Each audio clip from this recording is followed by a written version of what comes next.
Hello everybody, I'm joined today with Kathrine and Joe from Surrey County Council, and we're going to be looking at some questions that you've all sent us in on the governance board, trying to just give some understanding to some of the common questions that you've sent in that sometimes cause some confusion. So we're really excited about it. So what I'll do in the first instance, I'll just pass over to Kathrine to introduce herself first. That's okay. Hi Leanne, yeah, I'm Kathrine Everett. I'm the Education and Inclusion Service Manager in the North East area, and I chair the Governance Board in the North East. Perfect, thank you. And Joe, did you want to introduce yourself? Yeah, good afternoon, Leanne and Kathrine. I'm Jo McSherrie. I'm the Education and Inclusion Service Manager for the South West, and similar to Kathrine, I chair the Governance Board in the South West quadrant for Surrey County Council. Brilliant, thank you so much. So yes, so I've got quite a lot of questions, so we will get started, and both of you just feel free to chip in with whatever you want to as we go along. That would be fabulous. Okay, so one of the questions that we get asked quite a lot and came in, and we had quite a few of them, is what are the decision-making groups called, and who sits on them? Okay, so shall I take this one, Joe? Is that right? Yeah, sure. So the Governance Board is where the majority of decisions are made regarding a child's provision. So it's a panel that meets weekly on a Wednesday, and it's comprised of a health representative, a Surrey educational psychologist, a Surrey speech and language therapist, the area SEN manager, and a representative from social care. So there's a real multidisciplinary team that works around the Governance Board. They're chaired by ourselves as Education and Inclusion Service Managers for the quadrant that they're based in. So it's a really local conversation about what's available for local provision. Brilliant. Well, that's actually something, it's one of those things that's just such a, that's just dispelling quite a lot of confusion already, isn't it? So that's quite nice, yeah. And I think the fact that there are so many people there is absolutely maybe new to some of the parents in Surrey. So yeah, I think that's absolutely that's brilliant. Yeah, perfect. And so within the Governance Board, how are the decisions made? I'll take this one, Leanne. In weeks 16 to 18 of the EHCP process, the statutory advice for a decision is presented to the panel that Kathrine's just described there for you. These decisions are individualised and represent the current needs of the children and young people that would require additional support over and above what the school offer normally is, so what the school core offer normally provides to young people. So the agenda for the meeting is closed actually a week in advance, because there are a variety of papers for the staff to read in advance of that meeting, and the reading of those papers does take quite a long time actually, so it needs to close a week before to give people the time within their diaries to actually read that, all the relevant statutory advice that's been provided to us. At the board, there's a person-centred discussion around the needs of the child or young person, and we're actually given a variety of decisions that we need to make on the documentation that we receive. So we know what request is actually being made of us. Examples of this include things that are things like whether a plan should be issued, and whether or not any associated actions are required in line with that. We're asked sometimes for outcomes of an annual review, where there's a change in any needs of a child or young person and how these needs could be best met. Sometimes there's a request for additional support from schools, from specialist schools in particular. There's occasionally we receive requests to see young persons' plans, and there are also requests to change the type of provision that is actually available. For all of those decisions, the current information will need to be provided to the team so that we can look at what the information behind that request actually is.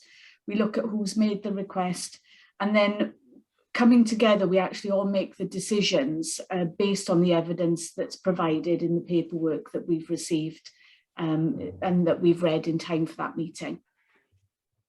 Brilliant. Well, it's a lot more in depth than I had ever thought about. So that's really, really interesting. Thank you so much.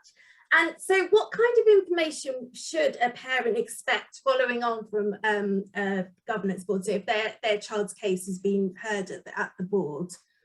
Yeah, so when the case has been heard, the outcome should be shared within 5 working days of the board taking place. So if you have a panel on a Wednesday, it should be by the following Monday, Tuesday that you're hearing, as some of the decisions need to have a ratification. However, should hear within 5 working days, and these should take the form of notes and then a rationale for the decision. So you'll have what the decision was, yes or no, and notes about what has been discussed, and then you'll have a rationale as to why we've come to that decision. And those are being, those are sent out to families and to schools as well. Brilliant. And so in terms of the sort of decisions, what would happen if the decision was made to not issue a plan? So are you happy for me to take this one as well? Yeah, go on. Yeah, okay. Go for it. So yeah, if a decision isn't to issue a plan, then the family should be offered a way forward meeting. And this should be offered very soon after. And some teams have a plan to put a way forward meeting or a co-production meeting in place. But the way forward meeting is what happens when a plan is not issued, to discuss what is available and what further steps can be taken by the family or the school to support the child. Also, in addition to that, you can get advice at that point from Send Advice Surrey, and they offer impartial and confidential advice and support to families at this point in time. So it wouldn't just be Surrey's services that are involved in that, it would be broader and can include Send Advice Surrey as impartial advice. Okay. Brilliant. Yeah, no, that's brilliant. And I know Send Advice Surrey offers some, it's got some fantastic advice in there as well. So that's great. So in terms of that, what happens to all of the information that's gathered as part of the assessment, particularly if an issue is made to not issue a plan? Because obviously you get all the information that's been gathered. So what happens to that? So that's a really good question, actually, Leanne. And actually somebody asked me this question just a couple of days ago. What do we do with this information that we've received? Because clearly there's been a lot of information gathered as part of that EHCP process. And it would be a shame not to be able to share that. So we do obviously have privacy statements that we work to, and there are data sharing arrangements in place.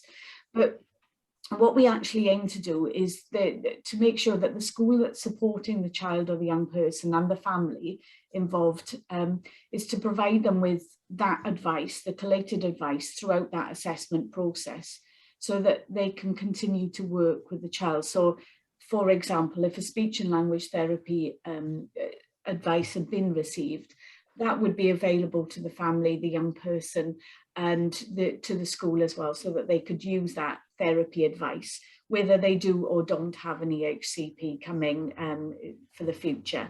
So clearly the information for a live EHCP, in other words, that we've planned to actually issue, would be held in our internal Surrey children's files, so that we would use that information to support the writing of that plan. And as Kathrine's just described, that co-production meeting could be part of that as well.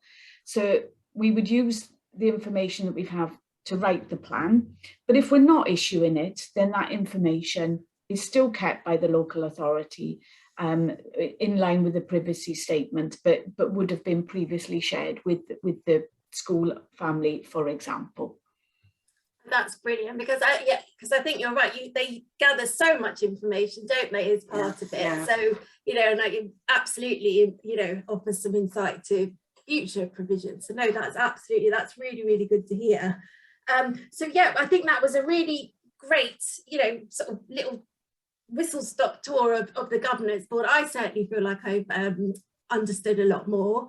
So I hope everyone else will as well. Thank you so much, Kathrine and Joe, for answering the questions. That's great, Leanne. And if there are more questions that come forward, then we can do another spot like this and answer a few more as and when they're needed.